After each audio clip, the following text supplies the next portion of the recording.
For a lot of people, these transition questions can be some of the hardest on the writing section, and it's very difficult to get a feel for what the right word is, especially because we don't use a lot of these phrases in our everyday conversation, right? Despite this, therefore, like you know what these mean, but you don't really use them, and so you don't have a good sense of when they're going to fit. But this isn't a style question either. This is not something where we can hear the right answer. We need to prove it because it's an ideas question, and we need to focus on the ideas both in the sentence that contains the transition and the sentence that came before it.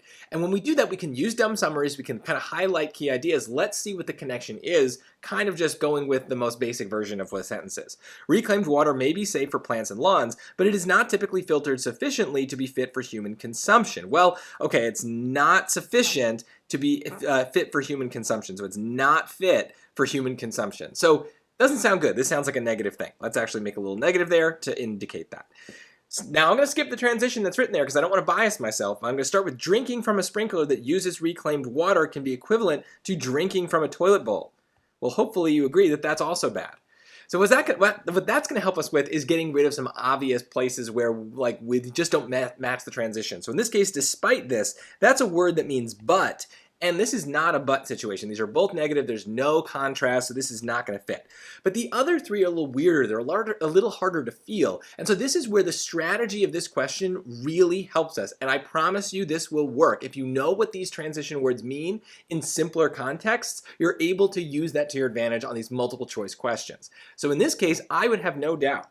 C is the answer.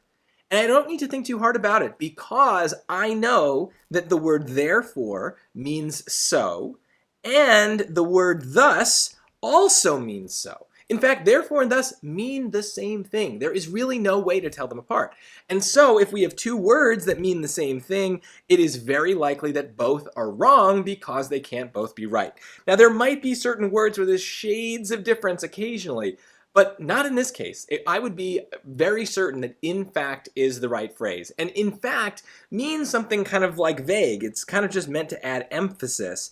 And so basically, yeah, it's not sufficiently filtered, and so it's so bad, it's so insufficiently filtered that it's like drinking from a toilet bowl is what this sentence is saying. So it's adding emphasis and making it clear that like, hey, this is a surprising thing. So we need to be careful that we're not just going about this like we do a lot of other questions that look like these. Remember, ideas questions tend to have a question at the beginning.